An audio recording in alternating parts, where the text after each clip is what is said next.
मैं तुम्हें एक रियलिटी बताना चाहता हूँ। तुम्हारे पास करने के लिए बहुत कुछ होता है, पर शुरू करने का मन ही नहीं करता। काम करने के बारे में सोचकर ही तुम्हें थकान फील होने लगती है बिना कुछ करे, और काम करना स्टार्ट भी करते हो तो सिर्फ 2 मिनट के लिए फ़ोन उठाते हो और 2 घंटे निकल जाते हैं। तुम सपने तो बहुत बड़े देखते हो, लेकिन डेली की हैबिट्स उसकी अपोजिट हैं। हर दिन खुद से कहते हो कि मैं कल से पक्का स्टार्ट करूँगा, लेकिन वो कल कभी नहीं आता। तुम अंदर से गिल्ट फील करते हो कि मैं टाइम वेस्ट कर रहा हूँ, फिर भी एक्शन नहीं ले पाते हो। और अगर तुम इनमें से हर एक पॉइंट को अच्छे से रिलेट कर पा रहे हो तो तुम में टैलेंट की कमी नहीं, तुम लेजी हो चुके हो। और तुम्हारे गोल्स और सक्सेस के बीच कोई और नहीं, तुम्हारा लेजीनेस आ रहा है।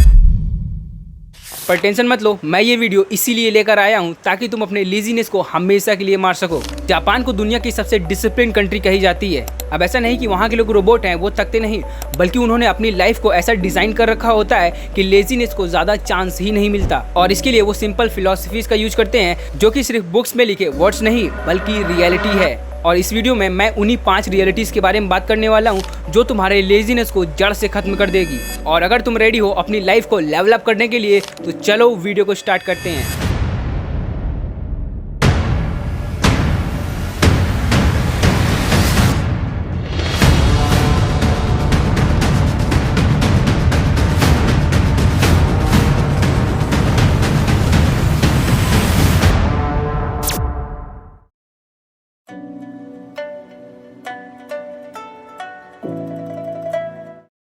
काइजन 2 जापानीज लेटर से मिलकर बना है। पहला है काई, जिसका मतलब होता है चेंज, और दूसरा है जेन, जिसका मतलब होता है बेटर, यानी कि हर दिन बस थोड़ा सा इंप्रूव करना है। जापान की कंपनीज में एम्प्लॉयज़ को ये नहीं बोला जाता कि सब कुछ एक दिन में कंप्लीट करना है, उनसे बस इतना कहा जाता है कि आज कल से बस 1% इम्प्रूव करना है। और सच में ये मेथड बहुत इफेक्टिव है, क्योंकि जब भी मैं लॉन्ग वीडियो शूट करता हूँ तो शूट होने के बाद वो वीडियो काफ़ी लंबी लगने लगती है, और फिर वो मुझे बोझ लगने लगती है कि आखिर मैं इतनी लंबी वीडियो को एडिट कैसे कर पाऊंगा। और मैं इस मेथड को यूज़ करके अपनी वीडियोस को 5 से 6 पार्ट्स में डिवाइड कर लेता हूँ और हर दिन पार्ट वाइज एडिट करता हूँ, जिससे वो मुझे बोझ भी नहीं लगता और वीडियो भी एडिट हो जाती है। काइजन मेथड कहता है कि अपने गोल्स को इतने पार्ट्स में डिवाइड कर दो कि तुम्हारा दिमाग बहाने ही ना बना सके। याद रखो, कभी भी इतने बड़े बड़े टारगेट मत बनाओ कि तुम्हारा दिमाग उसे स्टार्ट करने से पहले ही डर जाए। मान लो अगर तुम कोई बुक पढ़ना चाहते हो तो जरूरी नहीं कि तुम उसे एक दिन में ही खत्म कर दो। अगर खत्म कर सकते हो तो अच्छी बात है, लेकिन अगर कंप्लीट नहीं कर पा रहे हो तो इस मेथड का यूज करके तुम उसे कंप्लीट कर सकते हो। छोटे छोटे स्टेप्स तुम्हारे दिमाग को सिग्नल देती हैं कि काम इतना भी मुश्किल नहीं था, बस स्टार्ट करने की देरी थी। हम कभी भी किसी चीज को ना ही एक बार में बना सकते हैं और ना ही बदल सकते हैं। हमें हर काम को छोटे छोटे स्टेप्स में करने चाहिए।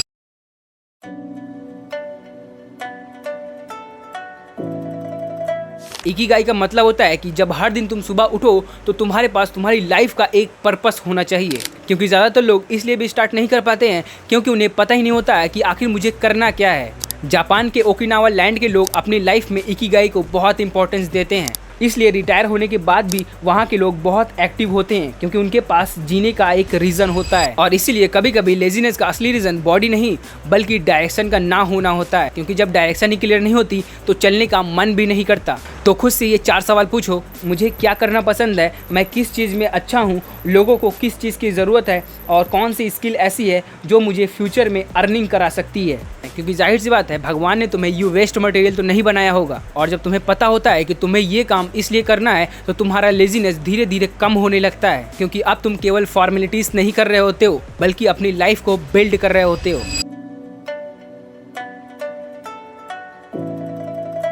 इसका मतलब होता है कि हमें खुद को ज़्यादा खाने से रोकना है, हमें उतना ही खाना है जिससे हमारा पेट 80% ही भरे। अब कुछ लोग पूछेंगे कि इससे मेरी लेजीनेस का क्या कनेक्शन है। तो तुमने नोटिस किया होगा कि जब तुम शादी या बफे में जाते हो तो पेट फटने तक खाने के बाद क्या होता है, नींद आने लगती है, बॉडी हैवी होने लगती है और कुछ करने का मन भी नहीं करता। बस लगता है कि बिस्तर मिल जाए और सो जाऊं, क्योंकि डाइजेशन में बहुत एनर्जी लगती है। जापान के लोग इसीलिए ओवर ईटिंग से बचते हैं। और हम क्या करते हैं, बड़ी सी प्लेट लेते हैं जिसमें जितना खाना रखो कम ही लगता है। और जापान के लोग छोटे छोटे बाउल्स और प्लेट का यूज़ करते हैं जिसमें थोड़ा सा खाना भी ज़्यादा लगता है, जिससे वो कम खाते हैं और उनकी बॉडी हल्की होती है और वो दिन भर एक्टिव रहते हैं। देखो, तुम्हें डाइटिंग की ज़रूरत नहीं है कि जब भी खाना खाओ तो धीरे धीरे खाओ, फ़ोन देखते हुए मत खाओ, और जब लगे कि पेट लगभग भरने वाला है तब वहीं रुक जाओ। और शुरुआत में हो सकता है ये तुम्हें अजीब लगे, लेकिन कुछ दिनों बाद तुम खुद नोटिस करोगे खाना खाने के बाद होने वाली सुस्ती कम होने लगती है।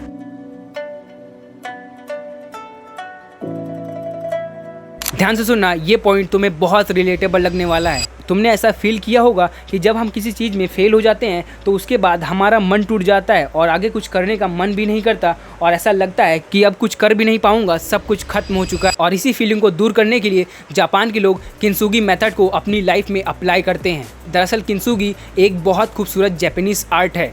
अगर कोई मिट्टी का बर्तन टूट जाता है तो उसे फेंका नहीं जाता, उसके क्रैक्स को सोने जैसी चमक को जोड़ा जाता है ताकि उसके टूटने की कहानी उसकी खूबसूरती बन जाए। जापानीज माइंडसेट कहता है कि टूटना कोई प्रॉब्लम नहीं है, टूटने के बाद दोबारा से जुड़ना इम्पोर्टेंट है। अगर तुम एक दिन फेल हो गए तो उसे अपनी आइडेंटिटी मत बनाओ, उससे सिर्फ सीखो, क्योंकि हम बार बार उसी मिस्टेक को रिपीट करते हैं और फिर कुछ अलग करने की इच्छा रखते हैं। जापान के लोगों को ऐसा मानना है कि जो टूटकर फिर से जुड़ता है वो और भी ज़्यादा वैल्यूएबल बन जाता है। लेकिन हम क्या करते हैं, जब हम फेल हो जाते हैं तो लोगों से छिपने लगते हैं और भागने लगते हैं। किंसुगी का मतलब है nothing last, nothing finished and nothing is perfect.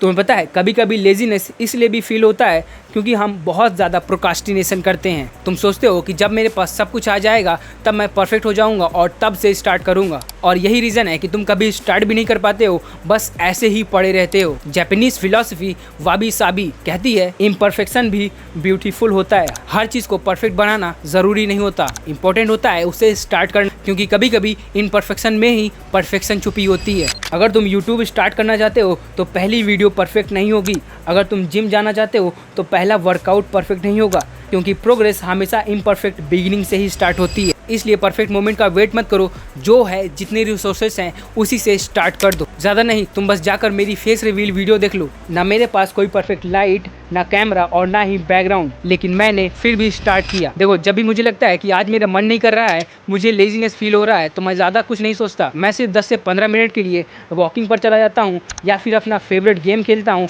या फिर गाने सुनता हूँ, जिससे क्या होता है कि मेरा माइंड एकदम फ्रेश हो जाता है और मैं फिर अच्छे से सोच पाता हूँ। देखो, सीधी सी बात है कि हर कोई परफेक्ट पैदा नहीं होता। उन्होंने अपनी लाइफ को बस ऐसे प्रिंसिपल से बिल्ड किया होता है जो उनके लेजीनेस को कंट्रोल करते हैं। काइजन सिखाता है कि छोटे छोटे स्टेप से स्टार्ट करो। इकिगाई सिखाती है कि अपनी लाइफ का पर्पस ढूंढो। हारा हाचिबू सिखाता है कि अपनी बॉडी को एक्टिव रखो। और किंसुगी सिखाती है कि फेल होने के बाद भी उठते रहो। और वाबी साबी कहती है कि परफेक्ट होने का वेट मत करो। अगर तुम इनमें से सिर्फ एक फिलॉसफी को अपनी लाइफ में डेली अप्लाई करना शुरू कर देते हो तो तुम अपनी लाइफ को अलग लेवल में ले जा सकते हो। लेजीनेस एक दिन में खत्म नहीं होता, लेकिन सही हैबिट्स उसे धीरे धीरे तुम्हारी लाइफ से ज़रूर खत्म कर देती हैं।